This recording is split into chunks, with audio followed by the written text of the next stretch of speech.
entrar a la universidad, ¿no? Es la noche de los bastones largos, se llama, porque entra y le pegan a los profesores, se supone que la universidad, de acuerdo a la ley, es autónoma, ¿no es verdad? ¿Qué quiere decir? Que hay autonomía, bueno, es autónoma y cogobernada. O sea que por más que, por ejemplo, en la Universidad de Buenos Aires, donde nosotros estamos, esto pasó en la Universidad de Buenos Aires, por más que pueda haber un gobierno u otro gobierno, a la autoridad de la Universidad de Buenos Aires no la elige el presidente o la presidenta, la elige la misma universidad, ¿no? La asamblea universitaria, los representantes de los distintos claustros, ¿no? Eso quiere decir que es cogobernada, ¿no es cierto? Si bien tiene un financiamiento estatal, la Universidad de Buenos Aires, pero además es autónoma. Se supone que adentro de la universidad no puede entrar, la policía no puede entrar, la fuerza pública. Es un espacio casi como una embajada, digamos. Aunque no es lo mismo, obvio, porque bueno. Pero tiene algo así, o sea, nunca había entrado la fuerza pública a la universidad. Fue la primera vez que entró con esos bastonazos que le pegaron a todos los profesores que estaban, bueno, que había una oposición muy fuerte al rector, como que estas dictaduras ponían un interventor en la universidad, ¿no? Dejaba de ser autogobernada y en la época de la dictadura de 1976, el proceso, o sea, la dictadura militar de Videla y demás también, ¿no? O sea, ahí pierde toda la autonomía y el gobierno militar, la junta militar imponía un interventor. Fue la época de oro de la Universidad de Buenos Aires, ¿no? Los 60. Era muy importante el trabajo que se estaba haciendo y había, bueno, mucha resistencia a este nuevo interventor y bueno, por eso terminó así. Pero Warszawski escribe en ese momento, o sea que cuando lean el texto tengan en cuenta la época en la que está escribiendo, ¿no es cierto? La época histórica, el momento en el que él escribe, porque por un lado habla del mundo bipolar, de la Guerra Fría, ¿no? Este mundo bipolar que se da después de la Segunda Guerra Mundial. ¿No es cierto? Él habla de la Meca del Norte, que para él es Estados Unidos y la Unión Soviética. Entonces, es muy fuerte el escenario geopolítico del momento, ¿no es cierto? Y bueno, y esta idea de la Revolución Cubana, ¿verdad?, que estaba muy cercana, como muy fuerte esta idea de la revolución, del cambio social, ¿no es cierto? Entonces en Warszawski es fuerte esto también. Si bien Warszawski era como un nacionalista, podríamos decir, de izquierda, no era marxista, no era comunista, pero bueno, por eso él después va a proponer una ciencia argentina, ¿no? Hacer una ciencia, pero que responda a las necesidades del lugar. Entonces hay que tener en cuenta este contexto en el que él está pensando. Este capítulo que tenemos que leer se llama El cientificismo. Y esta es una categoría que nosotros ya presentamos de algún modo, a la que hace mención Silvia Rivera, ¿no es verdad?, en el primer texto. Fundamentalmente ese es un texto crítico, que hace una crítica al cientificismo. Y acá empieza diciendo: comenzaremos analizando la actitud ante la ciencia que prevalece entre los científicos argentinos. Es decir, que en principio el cientificismo es una manera de entender la ciencia y, por lo tanto, una actitud ante la ciencia. Y esa actitud cientificista es la que predomina, comienza diciendo Warszawski, y es la que él va a criticar. Fundamentalmente todo es una crítica, pero también al mismo tiempo hay que tratar de entender qué es lo que, cómo concibe este autor al cientificismo, qué características tiene esta actitud ante la ciencia o esta concepción de la ciencia. Y eso hay que ir como sacándolo de la crítica, porque todo el tiempo está criticando, ¿no? Él habla de la dependencia cultural. Esta actitud ante la ciencia refuerza la dependencia cultural, porque lleva a que los científicos estén preocupados por su carrera, por subir en el escalafón, pero no se aboquen a resolver los problemas más importantes que tiene el país, ¿no? Esta idea de que la ciencia, bueno, tiene que resolver, que dar respuesta a ciertos problemas que tienen que ver con las necesidades del lugar, esto para Warshawski no se da, porque en último término lo que impera es el espíritu empresarial y la lógica empresarial. Es decir, Warshawski también en la década del 60 nos está hablando de que la ciencia se desarrolla, la investigación científica, en instituciones. Él habla mucho de esto, ¿no? Que los científicos no están aislados en una torre de marfil, ¿no? Sino que, bueno, están en instituciones y tienen que dar cuentas al gobierno o a las universidades o a las fundaciones industriales de sus investigaciones, y que en último término la necesidad de dinero ocupa un lugar demasiado importante. Si lo queremos poner en diálogo con Echeverría, en relación a lo que hablábamos con Francisco al principio de la clase. Pero Francisco no está, fue. Ahí está, no, te había perdido. Lo que hablábamos con Francisco al principio de la clase, esto de la rentabilidad, ¿no? Este valor del que hablaba Echeverría, que Echeverría escribe mucho después. El texto de Echeverría es del 2001, creo. Pero ya Warshawski nos hablaba de eso, de la necesidad de dinero, de la importancia que tiene la inversión, la necesidad de dinero. Todas las investigaciones científicas reclaman inversiones, grandes cantidades de dinero. Él habla mucho de esto. Y estas grandes cantidades de dinero se invierten, bueno, de acuerdo a los resultados que se espera obtener. Por eso es muy difícil hablar o creer que exista una ciencia pura.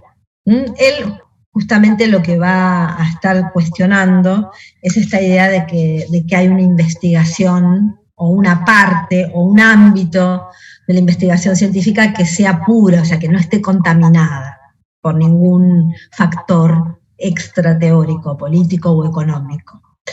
Entonces, bueno, él lo que dice, por ejemplo, en la página siguiente, en la página 15, él dice: los medios de difusión de nuestra sociedad ensalzan las virtudes de la ciencia, destacando su infalibilidad, su universalidad, presentando las ciencias físicas como arquetipo y a los investigadores siempre separados del mundo. Esto está hablando, ¿no? Está criticando el cientificismo, ¿no es cierto? Todo el tiempo él critica el cientificismo, esta actitud ante la ciencia. Considera que la ciencia es un saber universal, un saber absoluto, un saber necesario, y que de algún modo los investigadores están siempre separados del mundo, dice acá, por las paredes de sus laboratorios. Como si la única manera de estudiar el mundo científicamente fuera en condiciones controladas in vitro, dice él. Bueno, esta imagen del científico como aislado, ¿no? Como que investiga lo que quiere, libre, hay libertad de investigación. Esta es una idea que Warshawski va a rechazar, que exista la libertad de investigación, que para la posición cientificista, para la actitud y la concepción de la ciencia cientificista, es una idea clave. Entonces, muchas veces en los exámenes se pregunta ¿qué entiende Warshawski por cientificismo? ¿No es verdad? Y hay veces cuesta, porque bueno, él critica el cientificismo, pero bueno, ¿cómo podemos de toda esta crítica al cientificismo ir como desgajando, separando esas características de esta concepción de la ciencia? Entonces, en principio, podemos decir que esta concepción de la ciencia supone, como ya vimos en el texto de Rivera, eso es lo mismo, un conocimiento universal, absoluto y objetivo, dice. Pero además, es una idea de la ciencia que supone que hay una dimensión pura de la investigación científica, que defiende la idea de la ciencia pura o neutral.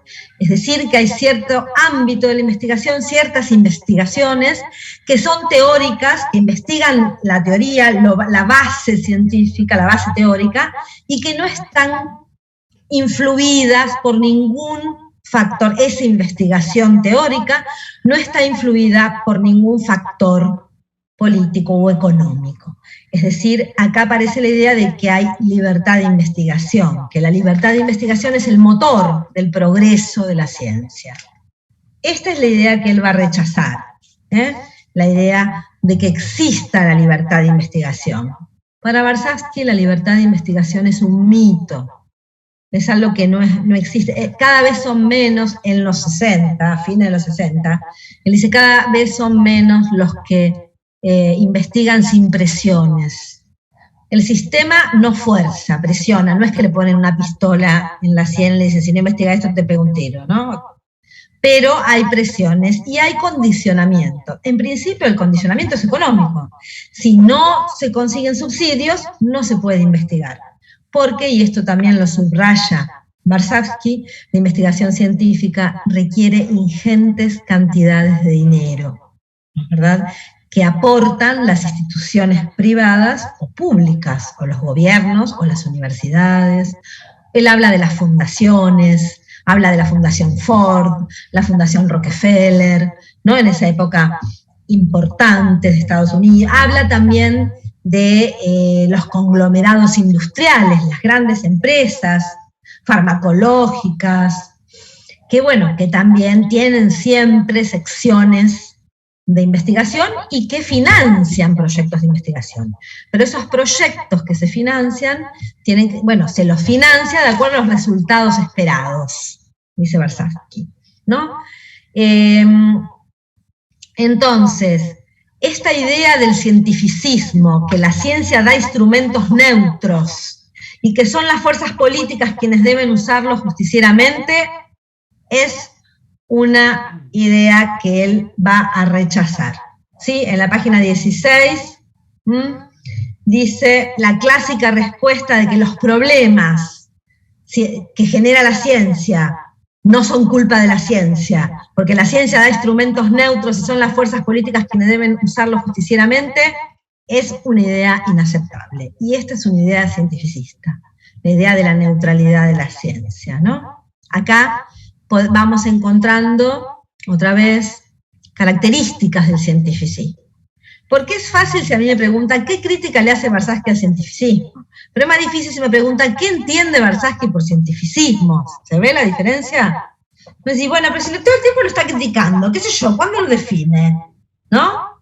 Entonces, bueno, por eso yo le pongo en la guía esta idea en la cabeza para que lo lean también buscando eso, cómo este autor va en la crítica que hace, se va definiendo esa actitud ante la ciencia. En principio, el primer párrafo dice que el cientificismo es la actitud ante la ciencia que prevalece entre los científicos argentinos, ¿no? Es una actitud ante la ciencia que proviene de una concepción de la ciencia, ¿sí? ¿Y qué concepción de la ciencia defiende el cientificismo? Defiende la concepción de que la ciencia es un conocimiento universal, absoluto y objetivo, válido para cualquier tiempo y lugar, y que la investigación básica, la investigación teórica, no está condicionada por factores políticos o económicos. Hay una dimensión que es la ciencia pura, que no está moldeada por el sistema. En tanto que para Warshawski, la ciencia toda la ciencia está moldeada por el sistema social. Sí, ¿quién me habla? Yo quería preguntar si, o sea, él entiende por cientificismo esto de la ciencia pura y objetiva, pero que no está de acuerdo, o sea, con que no haya una ciencia que no esté... Esa es la parte en la que no está de acuerdo. Lo que él entiende... Exacto. cientificismo es una concepción de la ciencia. ¿En qué consiste esta concepción?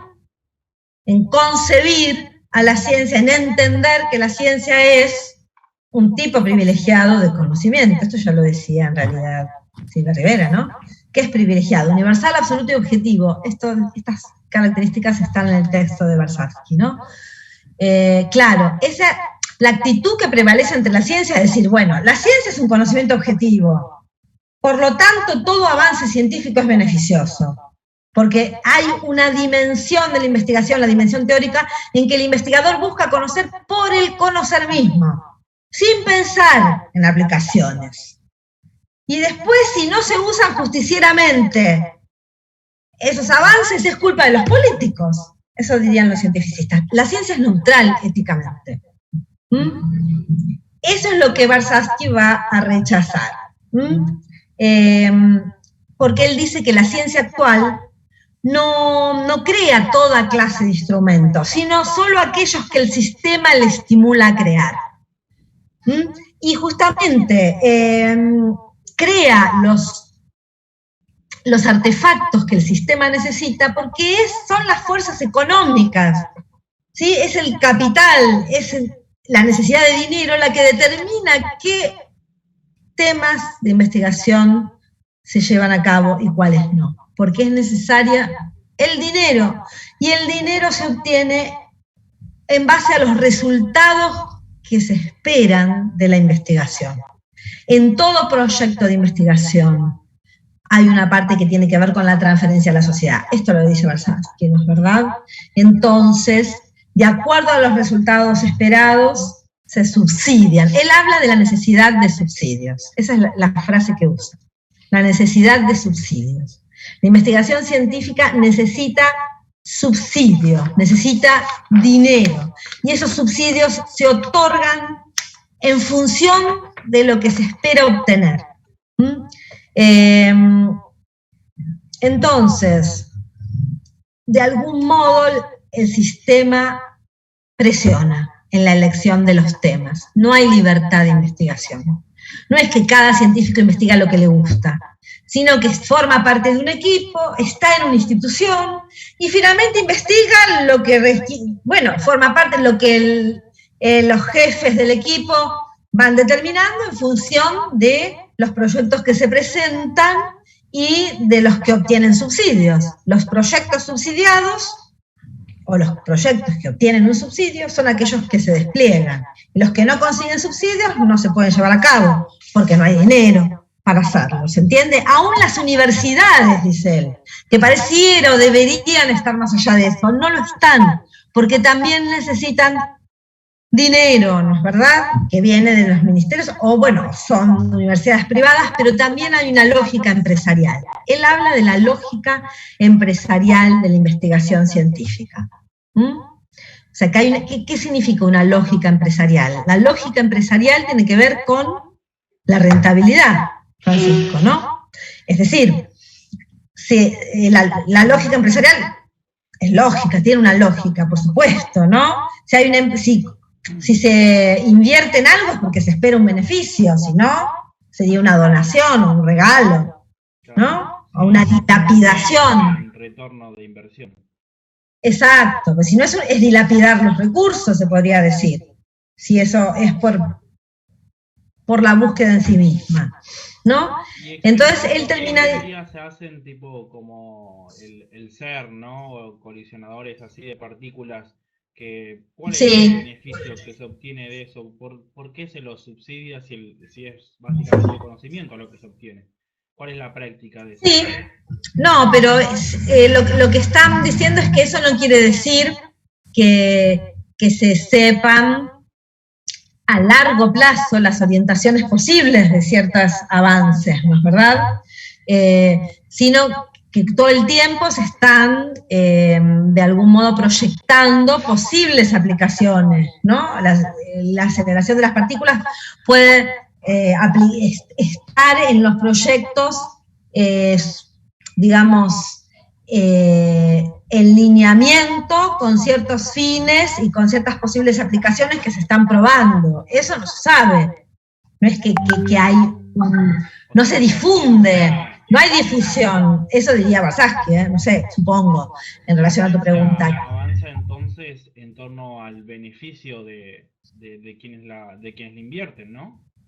Y sí, él habla del consumismo, por ejemplo, ¿no? Que es la investigación científica está muy atravesada por las necesidades del mercado, por la necesidad de consumo. Él dice que eso es palmario, digamos, que el sistema, pero esto pasaba también en la Unión Soviética, dice él, ¿no? No es solo el capitalismo, digamos, ¿no? Él dice que, bueno, que esta idea de la libertad de investigación es un mito, ¿no? En la página 21 está la crítica a esta idea, ¿no? Él dice, está claro que son, les leo, que son cada vez menos los que eligen su tema sin presiones, los que hacen ciencia por la ciencia misma, o los que pueden decir, me ocupo de esto porque me divierte y si no sirve para nada, mejor. Algo todavía se ve entre matemáticos, pero el que quiere hacer de la ciencia un juego termina rápidamente aislado. Hoy se exige que, en el 69, miren lo que va a hacer ahora, mucho más, cada vez más. Hoy se exige que todo trabajo tenga una motivación, es decir, alguna vinculación con otros trabajos o con aplicaciones prácticas. Gracias a eso, el sistema actual influye activamente sobre su ciencia y fija sus prioridades, aunque por supuesto con guante de terciopelo, pues no es totalitario. Sí, acá en relación a lo que decía Patricio, él dice que, claro, infinidad de investigaciones, sus aplicaciones son dudosas, tal vez, no se sabe bien, o sus aplicaciones pertenecen a un futuro lejano, ¿no es cierto? Es verdad, no todo está ligado a una orientación inmediata, no. Pero lo que pasa es que el sistema va presionando, es lo que dice Barsasky, presiona, ¿no? Por la necesidad de fondos y la motivación de los trabajos, porque justamente hay ciertos temas que él habla como de una lucha por la existencia, donde triunfan los temas más fuertes y los temas más débiles terminan desapareciendo, ¿no? Tomando las metáforas de la teoría de la evolución de Darwin, ¿no? Pero es por la necesidad de dinero. Él dice, la necesidad de dinero es general en todas las ramas de la ciencia. Sin contar las enormes sumas que requiere la investigación espacial o la investigación subatómica, todas las ciencias naturales emplean costosos equipos de laboratorio. Pero también las ciencias sociales tienen presupuestos de apreciable magnitud para sus encuestas y demás trabajos de campo. Y allí, encabalgado con esto, está lo que les decía yo antes, del carácter empresarial, ¿no es verdad? ¿Por qué?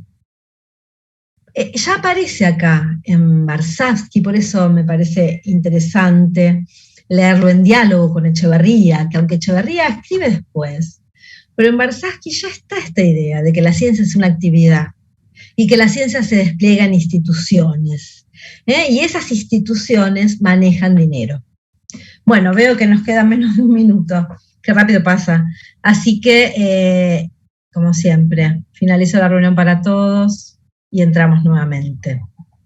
Ching.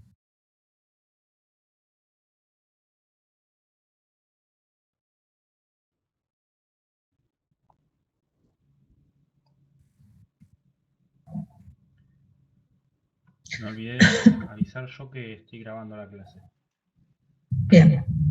Ya habías dicho el otro día, igual. Está bien. Está bueno.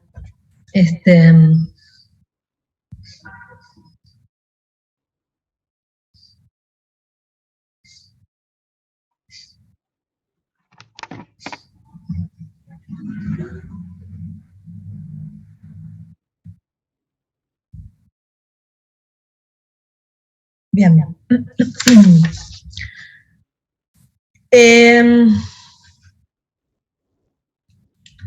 Esperen que abra un poquito más y ya empiezo.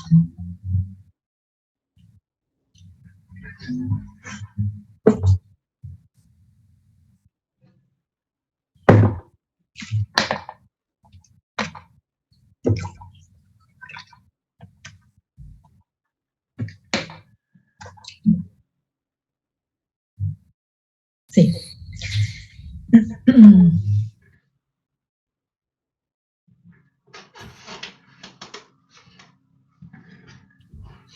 14 damos, ¿no? Sí. Bien.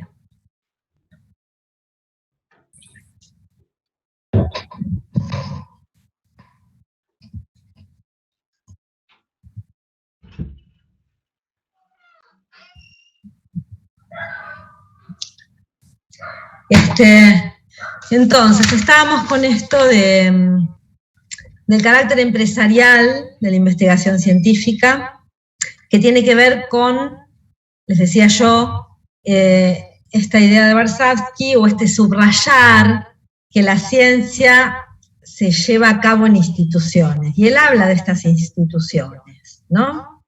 Y él está hablando hace mucho, ahora esto todavía se da con intensidad mayor, ¿verdad?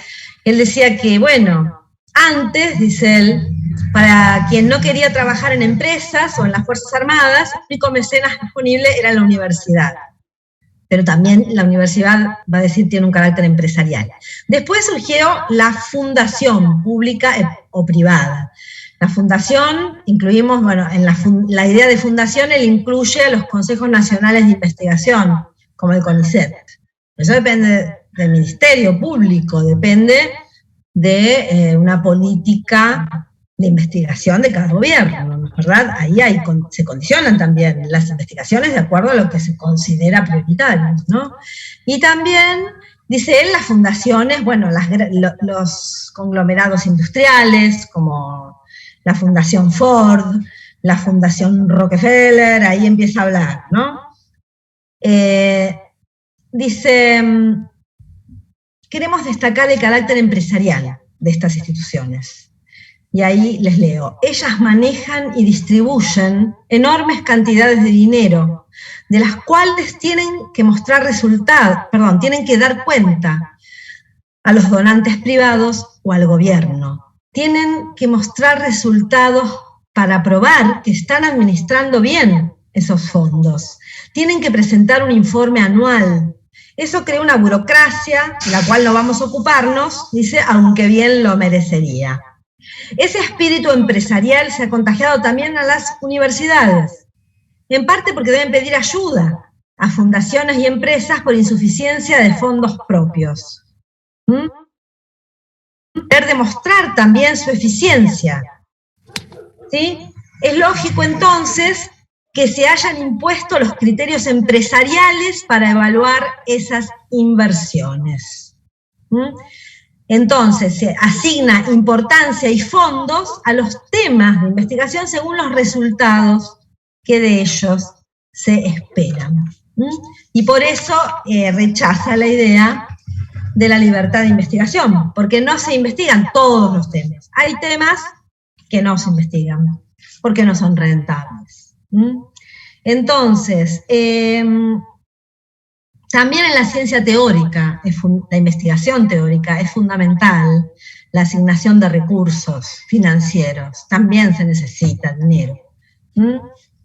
Y bueno, allí también hay incidencia de factores económicos. También, eso es inevitable. Después Varsavsky critica también cómo se evalúa la calidad del trabajo de un científico, ¿no? Esa es otra parte. En este régimen, en este sistema, que todo cuantifica, también un científico tiene más capital simbólico, tiene más reconocimiento, cuantos más papers publique. Un paper, dice él, una palabra en inglés, que el significado sería un artículo científico publicado en una revista científica, ¿no? Si cuanto más publica un científico los resultados de su investigación, más capital va teniendo, capital simbólico, ¿sí? Más reconocimiento y se va a considerar que tiene más calidad su trabajo. Pero bueno, muchas veces, dice él, ni siquiera se leen los papers y cuentan la cantidad, un criterio cuantitativo. Dice, el número de artículos publicados es tan importante como su contenido y a veces más importantes.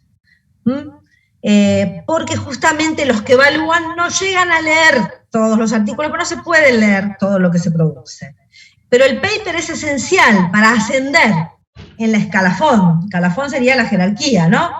De investigador, qué sé yo, auxiliar, a investigación asociado, de investigador asociado, investigador principal a jefe de equipo,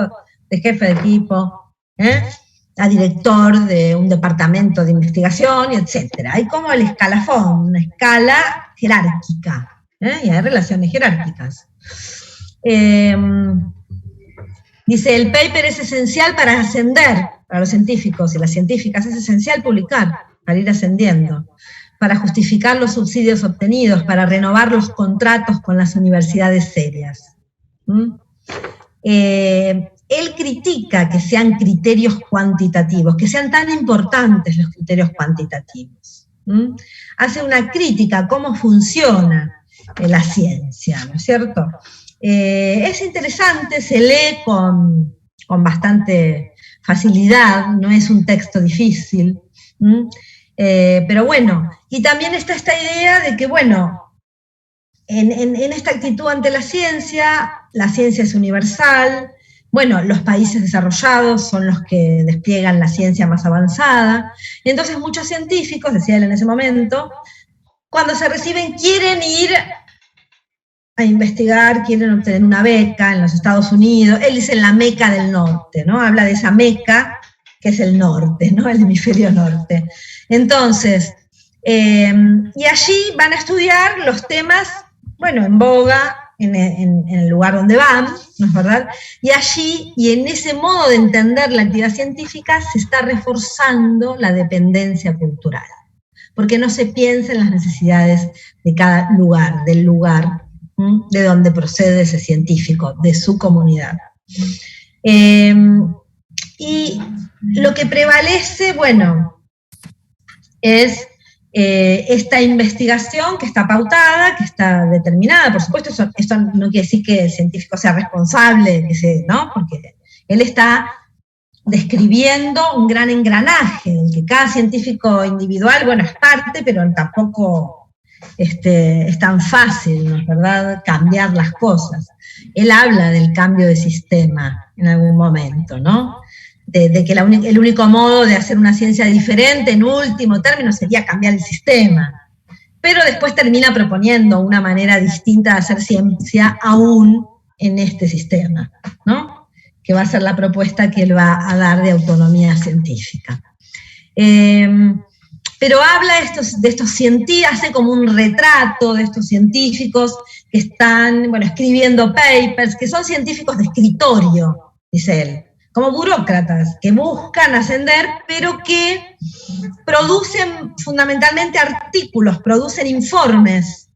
Y bueno, y que con este tipo de científicos no se resuelven tampoco los problemas.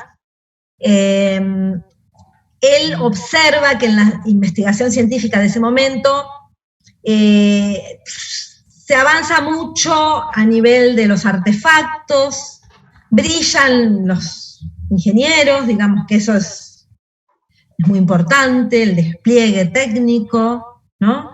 Pero que él cree que faltan grandes ideas, o sea que es una ciencia que avanza mucho en cantidad, en extensión, pero no en profundidad. Eso es como un diagnóstico un poco pesimista que él hace, ¿no? Pero él termina diciendo, o sea, que en realidad la asignación de recursos es esencial en la ciencia actual.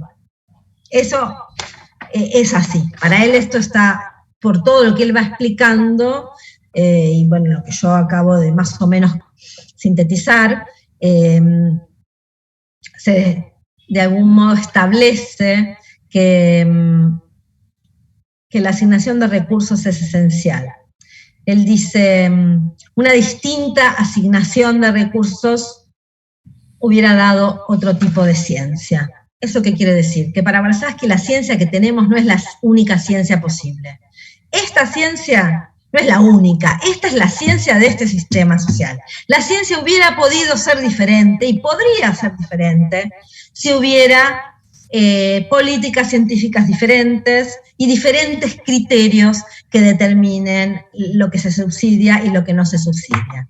Lo que pasa es que en esta sociedad la rentabilidad es central y el consumismo y las necesidades del consumo y del mercado son centrales. Él dice, nuestra ciencia está moldeada por nuestro sistema social. Sus normas, sus valoraciones, sus élites pueden ser cuestionadas. Existen no por derecho divino ni por ley de la naturaleza, sino por adaptación a la sociedad actual. Y pueden estar completamente inadaptados en una sociedad futura. Entonces lo que él está diciendo es que esta ciencia que tenemos no es la única posible. Como no fue la única que tuvimos siempre, porque ya tuvimos otra ciencia que era más de, bueno, descubrimos si las cosas que nos dicen son verdad o las refutamos y buscamos experimentos, y antes era la verdad por la verdad de tener la verdad de algo. Y ahora están los intereses de por medio. Creo que el cambio de sociedad llevó a un cambio de ciencias también. Y obvio. en un futuro, espero. Lo que él dice es, bueno, la ciencia siempre se inscribe en un contexto, es una actividad que hace nombres concretos, mujeres concretas, sujetos históricos. Aún Galileo estaba terminando sus investigaciones, tampoco era libre. Bueno, en ese momento el poder era el poder eclesiástico, ¿no es verdad? Era diferente. Lo que él dice es que no es que hay un camino unilineal, hay una sola línea posible de desarrollo, sino que este despliegue científico, esto que tenemos, es una ciencia, es la ciencia que tenemos, bueno, pero no es la única posible. Podría haber un cambio, pero para eso, obvio, tiene que haber un cambio de sistema. Él habla del cambio de sistema. Después ustedes cuando lean van a ver que hay una parte donde él habla un poco del cambio de sistema social. Yo les decía al principio, pensemos que este texto es de fines de la década del 60, está, ¿no?, la Unión Soviética, está la Revolución Cubana, ¿no es verdad? Es decir, es fuerte esta idea, incluso esta idea de que acá mismo en el país, fuerzas, que bueno, que era muy fuerte esta idea del cambio social, la revolución, ¿no? La posibilidad de cambiar, de terminar con este sistema, o de cambiar de sistema, ¿no? Entonces él habla, bueno, la pregunta es, aún sin cambiar el sistema, ¿podemos comenzar a hacer una ciencia, aunque sea un poco diferente? Y él cree que sí, que de algún modo esa es la idea que él va a desarrollar en el otro capítulo. Porque ustedes tienen que leer el punto 3 o el capítulo 3, que es el cientificismo, que es donde hace como un retrato de la ciencia actual, un poco sombrío, desde su perspectiva. Y luego, en el punto 4, sería ya no tanto la crítica, sino una propuesta de hacer una ciencia diferente enmarcada en la sociedad, sin hacer la revolución, digamos. ¿Qué pueden hacer los científicos desde su tarea para comenzar muy humildemente, unos ciertos lineamientos muy básicos, ideas que nos permitan dirigirnos, por lo menos, hacia una ciencia un poco diferente? Pero antes de explicarles la propuesta de la autonomía científica, les quería leer al final, bueno, primero esto de que la ciencia está moldeada por el sistema. Esta es una de las líneas claves del texto. Y si está moldeada por el sistema, no hay una ciencia pura, no contaminada. Que no existe la libertad de investigación porque la investigación necesita fondos, subsidios, eso se obtiene a partir de los resultados que se esperan obtener, y por lo tanto el sistema de algún modo está presionando y determinando la ciencia que tenemos. Después al final, me interesa que hay la página 35, es como un parrafito que sintetiza algunas ideas, que quizás cuando uno lee lo subraya en general. Dice, resumiendo, dice, cientificista, cientificista, es el investigador, le llama a los científicos cientificistas. Cientificista es el investigador que se ha adaptado a este mercado científico, que renuncia a preocuparse por el significado social de su actividad, desvinculándola de los problemas políticos, y se entrega de lleno a su carrera, aceptando para ella las normas y valores de los grandes centros internacionales.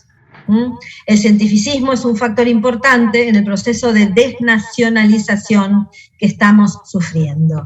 Refuerza nuestra dependencia cultural y económica y nos hace satélites de ciertos polos mundiales de desarrollo. Acá era muy fuerte en esa época, bueno, el tema del nuestro es un país subdesarrollado científicamente, tecnológicamente, y la idea de, bueno, de rechazar la dependencia, ¿no? De los países más poderosos, y tratar de gestar cierto ámbito de autonomía, que es lo que él va a terminar proponiendo, ¿no es cierto? De algún modo, así cierra él este capítulo bastante crítico, ¿no es verdad?, de la ciencia actual, aunque él forma parte de la ciencia, él es un científico que trabaja en una universidad, pero lo que le importa, después de todo este diagnóstico un poco sombrío, es, bueno, hacer una propuesta concreta. Cuando empieza el otro capítulo, el capítulo 4, que se llama Autonomía Científica, Warshawski comienza diciendo: la ciencia actual, en resumen, está adaptada a las necesidades de un sistema social cuyo factor dinámico es la producción industrial, masificada, diversificada, de rápida obsolescencia, cuyo principal problema es vender. Todo el tiempo habla de consumismo, del mercado, ¿no?, del sistema. Entonces, él dice, si queremos pensar un sistema distinto, también podemos empezar por pensar en una ciencia distinta. Y ahí es cuando él acerca, como les decía, un par de ideas que le permiten pensar en una ciencia distinta. Digamos que es algo muy básico, no es, digamos, una propuesta muy estructurada, son un par de ideas. Él dice que, bueno, en vez de poner el acento solamente en la verdad, porque hay verdades que son objetivas, ¿no?, de la ciencia, que son válidas, dice él, para cualquier lugar, ¿no? Pero hay otra dimensión del significado, que es la importancia. No es la verdad, porque hay verdades que son inútiles en un momento dado para un país determinado, ¿no? Pero más allá de la verdad, hay que pensar en las verdades que son importantes. Entonces él dice, hay dos dimensiones del significado. La verdad, que podríamos decir lo que es verdadero en Londres es verdadero en Buenos Aires, dice él, pero por otro lado, la importancia. Y la importancia es un criterio local, del lugar. Y tal vez lo que es relevante investigar en Buenos Aires no es lo mismo que lo que es relevante investigar en un país del primer mundo, ¿no? O lo que es relevante investigar en el Chaco no es lo mismo que lo que es relevante investigar en San Francisco, bueno, ¿no es verdad?, en algún estado de Estados Unidos. Entonces, él habla de la importancia, comienza a hablar de eso, de la importancia que es local. Y local viene de lugar, ¿no?, del lugar. Y Martina, que empezó a leer Liscano, va a ver que Liscano habla de los lugares en contraposición al espacio. Después vamos a hacer una relación con el texto próximo, ¿no? Pero acá Warshawski está hablando de la necesidad de pensar en las necesidades del lugar, de la comunidad. El científico debería pensar también cuáles son las necesidades propias del lugar, no acrecentar la dependencia cultural. Y él dice, bueno, Una teoría sobre el petróleo no tiene el mismo interés en Suiza que en Venezuela. Nosotros no debemos usar los criterios de importancia del hemisferio norte. No le habla del hemisferio norte en líneas generales, ¿no? Y si usamos nuestros propios criterios de importancia, ya habremos comenzado a hacer ciencia argentina. Y ahí la idea de ciencia argentina parece algo ridículo, dice él, pero tiene que ver con pensar la investigación y, por supuesto, enmarcar las verdades que alumbra la ciencia, que pueden ser objetivas, en el marco del lugar y de las necesidades específicas del lugar y de la comunidad.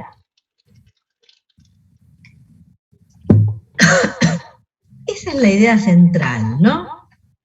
Arraigar de algún modo la investigación científica, pensar una política de investigación científica que no se oriente por lo que se está investigando en el hemisferio norte, sino por lo que necesitamos investigar. Porque esta idea de homogeneizar culturalmente al mundo no refuerza la independencia, la autonomía, esa homogeneización. Entonces él dice, bueno, sí, por supuesto, ¿qué supone esta nueva manera de hacer ciencia, ciencia autónoma, ¿no? O ciencia argentina?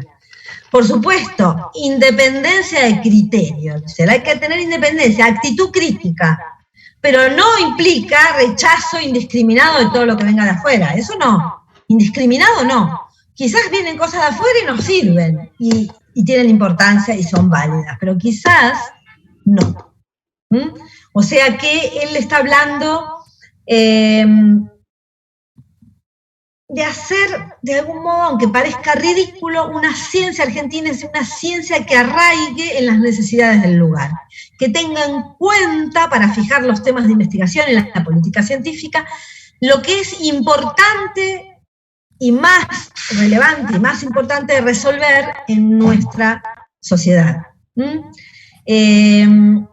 Por eso insiste en la página 44, esto es importante también para subrayar, insistiré, dice, en que la autonomía científica es independencia de criterio, actitud crítica, pero de ninguna manera rechazo indiscriminado de todo lo que provenga de afuera.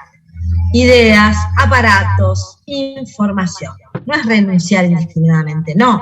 Por supuesto que podemos tomar. Y después de hablar del criterio de importancia y de la necesidad de hacer una ciencia, cada país, ¿no?, arraigada en las necesidades del lugar, dice que hay un método de trabajo que tiene que ver con el hacer ciencia autónoma. Y el método de trabajo es el estudio interdisciplinario. Habla de la interdisciplinariedad. Y esta idea de la interdisciplinariedad, bueno, quizás ahora está bastante remanida, pero en el 69 no era tan, ¿no?, visitada, era una idea bastante nueva, ¿no es verdad? Entonces, ¿qué significa hacer ciencia autónoma? Significa estudiar de modo interdisciplinario los grandes problemas del país, los problemas importantes que tenemos que resolver.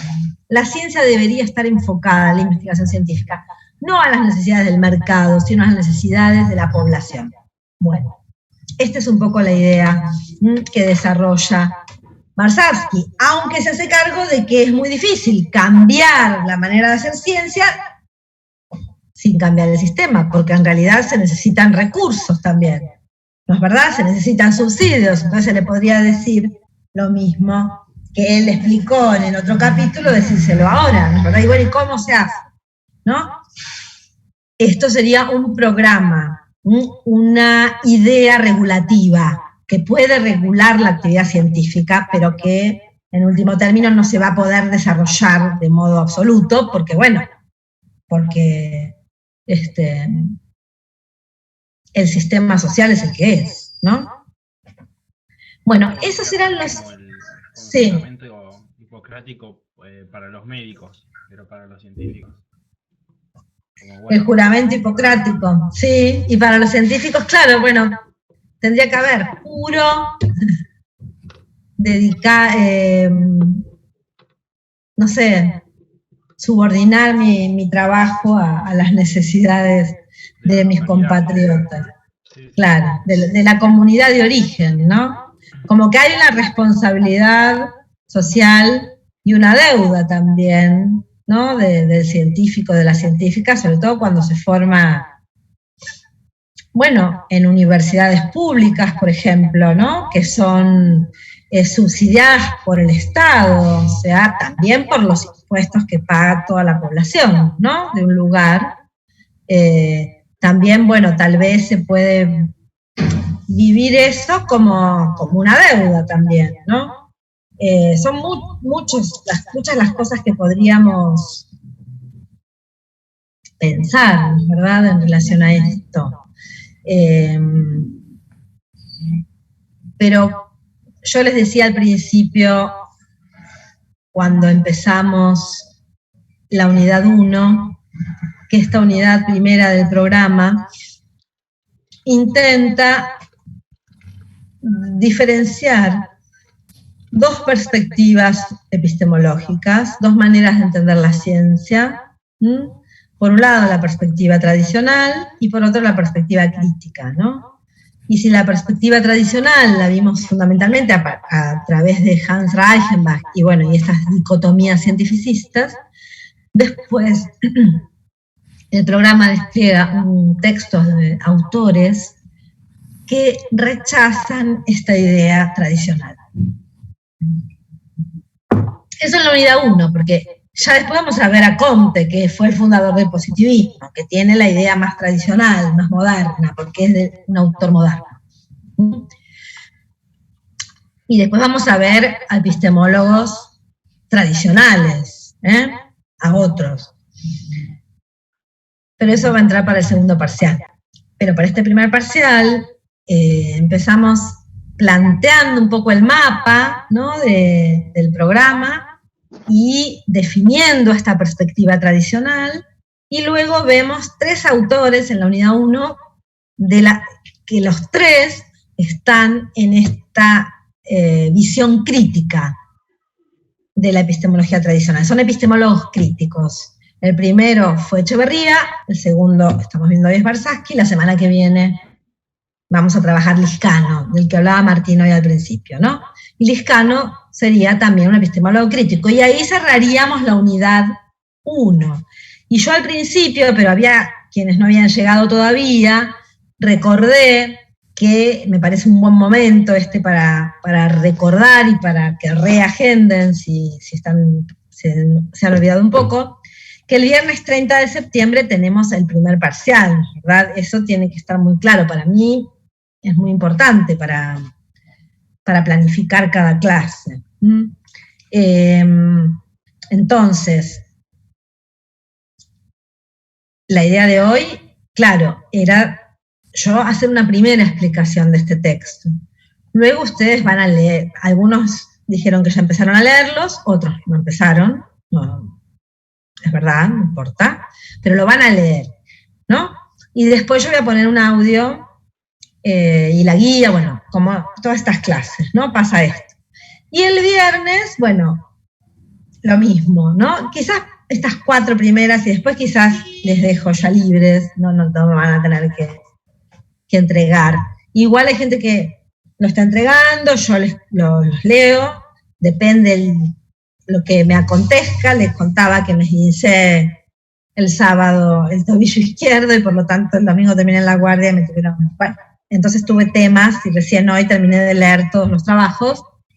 Pero a ustedes les puede parecer, Gabriel me decía, pero ¿qué sentido tiene si ya lo vimos, lo de Echeverría, se explicó y ahora lo tengo que escribir otra vez, uy, qué machaque, ¿no? De algún modo, tácitamente. Pues puede ser, sí puede ser. Pero en esto de Barsaski, quizás ya, bueno, quiero que hagan ustedes. Lo que no me gusta es que los que me copian todo lo que yo escribí, la ficha, la guía de lectura y después las preguntas y contestan al final. Entonces me tengo que ver solamente las preguntas y las respuestas. No hace falta, porque esa copiar, pegar, esa función infernal, mejor que nos olvidemos de que existe, sobre todo los docentes. A ustedes les conviene que nos olvidemos. ¿Sí? Entonces, les decía, la idea hoy, bueno, es terminar con Varsavsky en esta semana, yo les digo que es por semana. La semana próxima vamos a ver a Liscano y terminamos la unidad 1. ¿Sí? Que eso va a ser el martes 6. El martes 13 vamos a pasar a Augusto Comte, por eso le decía hoy a Martina, no sigo el orden del programa. Directamente paso al positivismo, porque ahí está la idea que está pregnante en toda la perspectiva epistemológica tradicional. Y el 20 vamos a trabajar lógica, la unidad 2. Hay un texto de Silvia Rivera sobre lógica, pero yo hago una ficha de cátedra donde resumo un poco, que ese va a ser el 20. Y el 27 hacemos repaso. No hay nuevos textos esa semana. Y el 30, viernes, es el parcial. Ese día sí. Nos vemos y yo les tomo el parcial. Pero ahí nos dirán, se supone, en qué sede. En el primer cuatrimestre tomamos los martes y viernes en Paternal. Veremos. Entonces, van a ser, ya este es el tercer texto y vamos a trabajar 3 más antes del parcial. Y 6 textos van a entrar para el parcial y nada más. Y después para el segundo, bueno, otro tanto.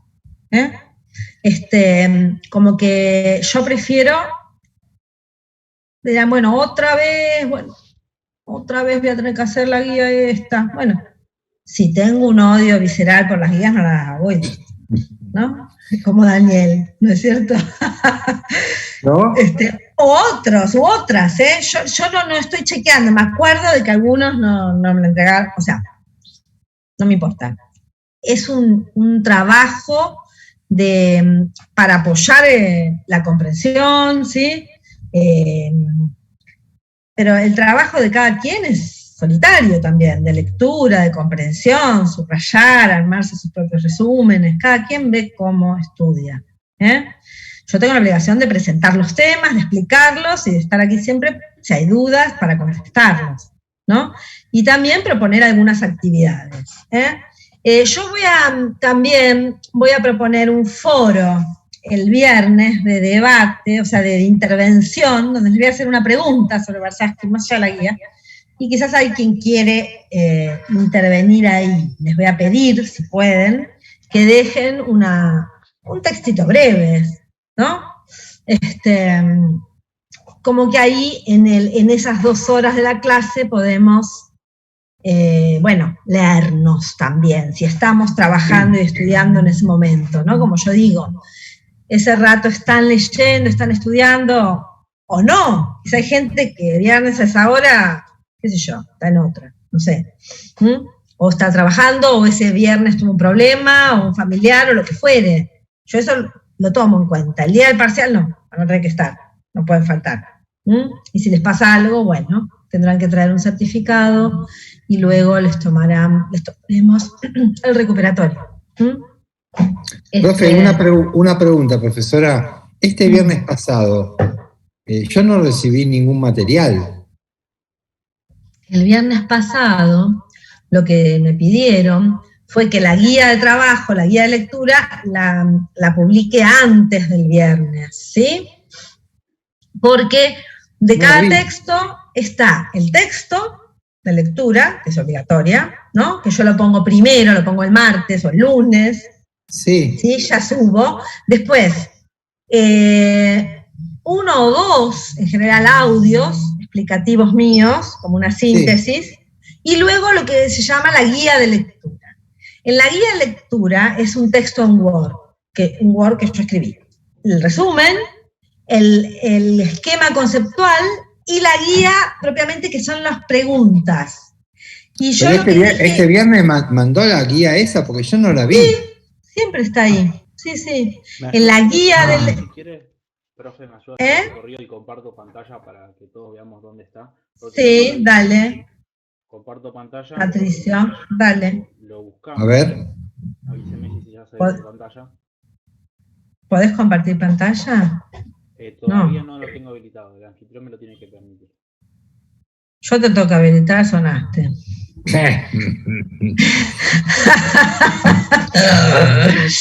Jaja. ¿Y de dónde se habilita? Busca mi nombre. Arriba hay unos 3 puntitos. Sí. Mi nombre. Participantes. Ajá. No. En el cuadradito de Patricio, arriba hay 3 puntitos. Sí. Momentito. ¿Y qué dice ahí?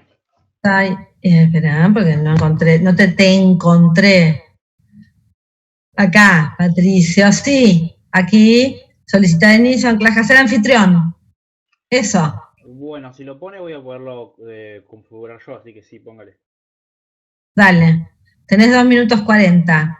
Genial. Listo. Compartir mi pantalla.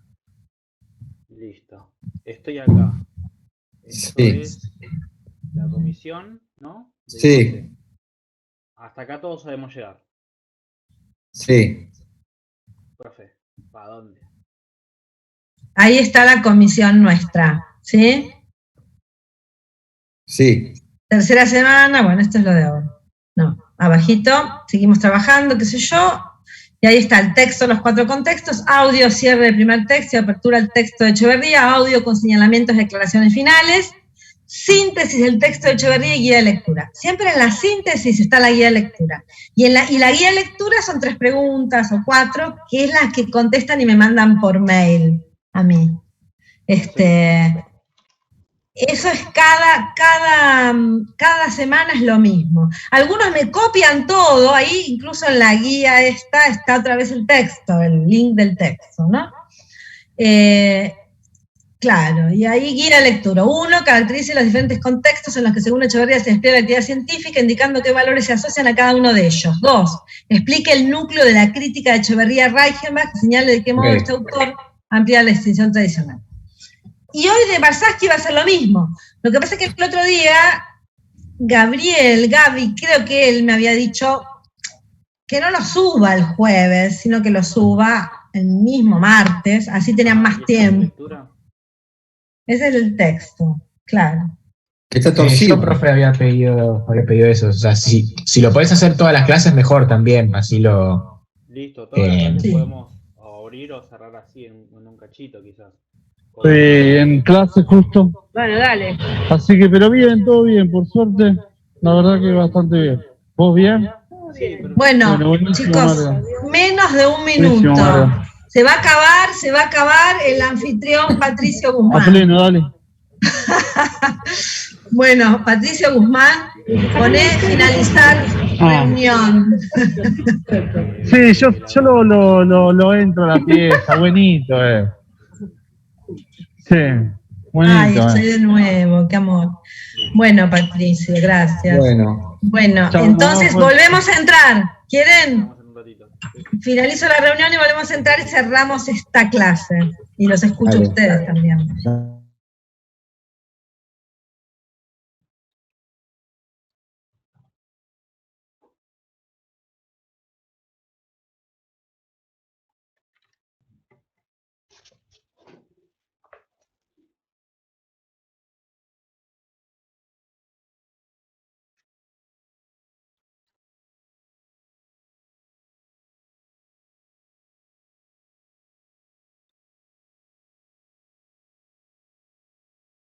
Y con React avanzado llevaremos tus conocimientos.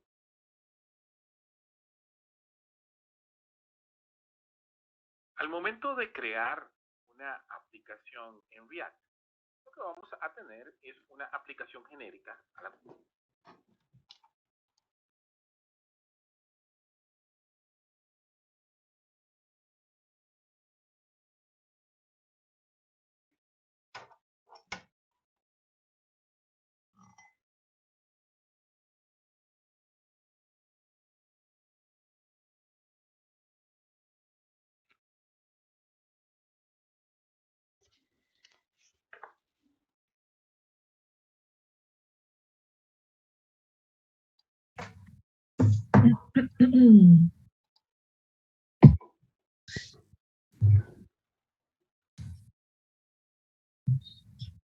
Bueno.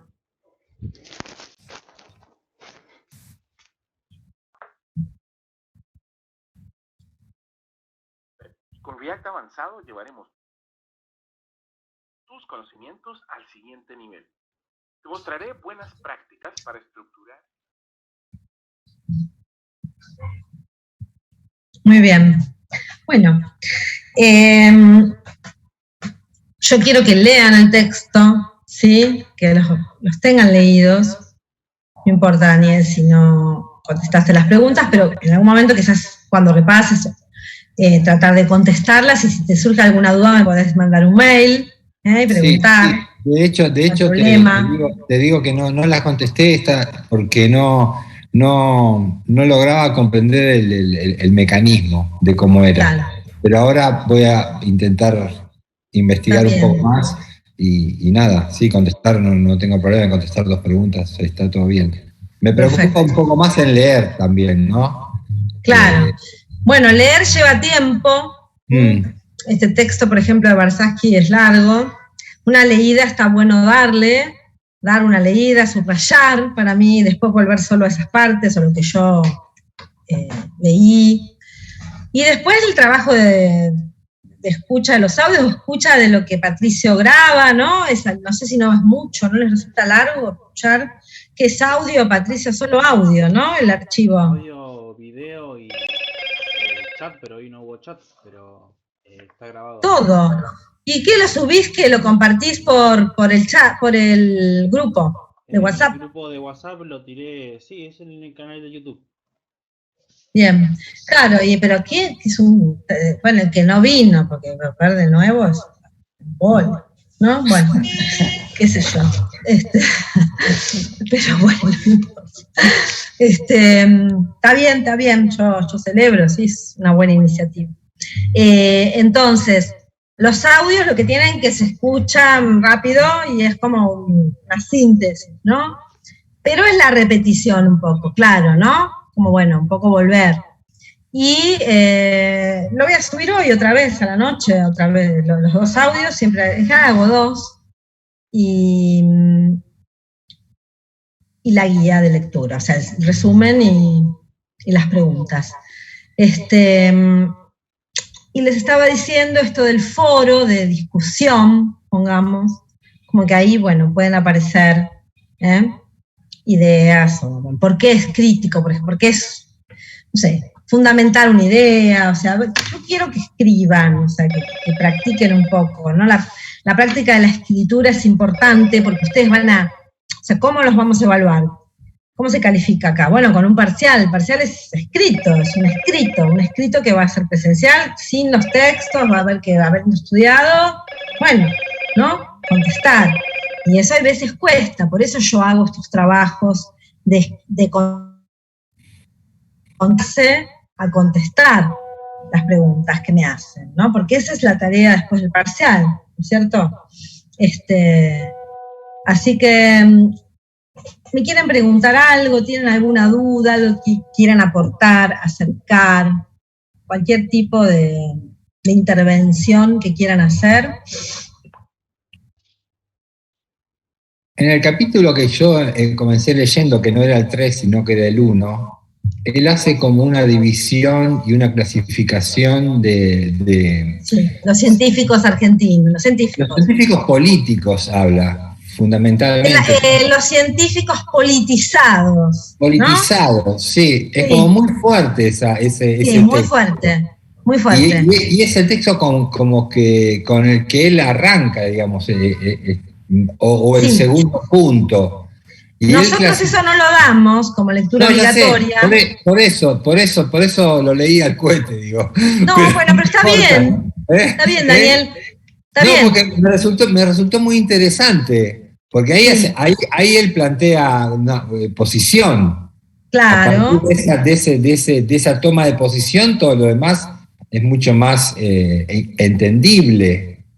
Él lo que dice es que siempre hay una posición. Lo que pasa es que hay veces, de algún modo, se lo borra, claro. se lo oculta o a veces se lo muestra. Bueno, claro. Y él se presenta como él entraría en la categoría de rebelde. Eso es lo, científico es rebelde, claro. Es lo que yo entendí. Y a partir de esa rebeldía es lo que vos decís. El totalmente. Tipo critica todo a partir de esa rebeldía. Exacto. Eso me parece interesante. Está muy bien. Interesante. Eso. Está bien, porque él dice, bueno, los fósiles, que serían esos que son los reaccionarios que se quedaron, ¿no? Y después los que son más, bueno, son los reformistas, que son también cientificistas, y bueno, tratemos de arreglar algo, pero bueno, que para él también, de algún modo, son útiles a la perpetuación de este sistema social, de algún modo está diciendo eso, ¿no? Claro, en tanto que el científico rebelde es el científico que quiere hacer una ciencia diferente y desde la ciencia propender al cambio del sistema, ¿no? Es ciencia politizada. Bueno, esto nosotros nos lo damos porque nos parece que es la parte que está más condicionada por la época, ¿no es verdad? Esta idea tan fuerte del cambio social, que quizás en este momento, bueno, es un tema que no está a la orden del día, ¿verdad? Pongamos.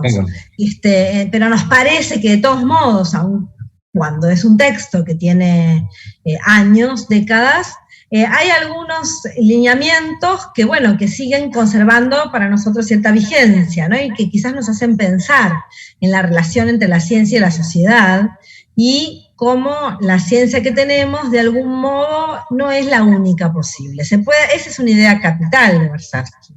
La ciencia que tenemos no es la única ciencia posible, es la ciencia que, bueno, que de algún modo se fue configurando por la presión de este sistema social. Pero podríamos tener una ciencia diferente si tuviéramos un sistema diferente. ¿Por qué? Porque se hubieran desarrollado disciplinas diferentes y se hubiera invertido en ciertas investigaciones, o sea, que ciertas disciplinas se hubieran desarrollado y otras no. Entonces, el paisaje de la ciencia sería otro, no es que serían verdad, lo que es verdad sería falso, ¿no? Sino que, bueno, se hubiera desplegado ramas distintas, ¿verdad? Y quizás tendríamos una ciencia más cercana o más en comunicación con las necesidades concretas de la comunidad de nuestro país, ¿no? Entonces, esa es una idea central de Warshawski. En base a esa idea, la idea de que, bueno, nuestra ciencia está moldeada por el sistema, que sus normas y sus valoraciones no existen por una ley divina, sino que, bueno, son las que son, pero podrían ser diferentes. Y esto nos habla de la posibilidad de cambiar, del cambio. Cambiar, comenzar a pensar en una nueva manera de hacer ciencia. Esta idea se encabalga con el otro capítulo, que es la propuesta de una ciencia distinta, aún en esta sociedad actual, la de él. O sea, sin cambio social se puede comenzar a pensar una ciencia distinta. Pero sí, Daniel, es peculiar esa primera parte, ¿no? Quizás hoy nos resulta hasta más raro, ¿no? Pero bueno, también nos da una idea de todo el texto, es verdad. Lo que pasa es que, bueno, lo que es obligatorio, nosotros lo compartimos todo, por si a alguien le interesa leer todo. El de Echeverría no lo compartimos todo, solo esa parte. Pero el de Warshawski sí, como que quizás se puede leer todo. Pero bueno, decimos, bueno, las preguntas van a ser sobre esta parte, nada más, ¿no? Lo obligatorio es eso. Y recuerden también, porque Martina, no estaba la Martina, ¿no? No. Se tuvo que ir.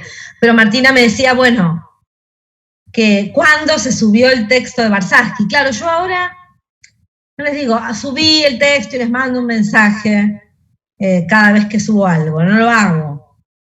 Porque siento que tenemos un diálogo bastante con este grupo, ¿no? Y con el otro también. Este cuatrimestre hay un diálogo más fluido, siento yo. Como que el grupo es más activo, como que está más conectado. Eso es lo que a mí me devuelve este grupo. Entonces, por eso quizás no quiero machacar todo, y bueno, acabo de subir el texto, lean el texto, acabo de subir, ¿no? Para mí no está de más avisar. Bueno, lo voy a avisar, porque es ese globito rojito ahí, Sí. se pone rojo, ¿quién es? Esta que me está diciendo todos los días que va a ser, ¿no? Ya subí el texto, nos vemos mañana en la clase, no se olviden, sean puntuales, que estén bien, las quiero. Bueno, lo voy a hacer, dale. Gracias. Y ahora les voy a decir, ya acabo de subir los textos, los audios, por favor, escuchen. Bueno, ¿qué otra pregunta o duda? Se ríe Zaira, me causa gracia. Y les agradezco que me muestren sus pantallas. Me siento más acompañada, la verdad, y me da más ganas también. A mí me gusta mucho dar clase, me gusta mucho el aula. Menos mal que, bueno, ahora con esto del esguince, imagínense, nos hubiéramos perdido un par de clases. Se me pasaba estando presencial, pero bueno, a mí igual me gusta presencial. Yo quiero volver a las aulas. ¿Algo más? Si no me quieren hacer ninguna pregunta ni decir más nada, podemos dejar acá, como les parezca. Por mí está bien. Muchísimas gracias a todos. Ya puedo dejar de grabar entonces. Bien, gracias a vos.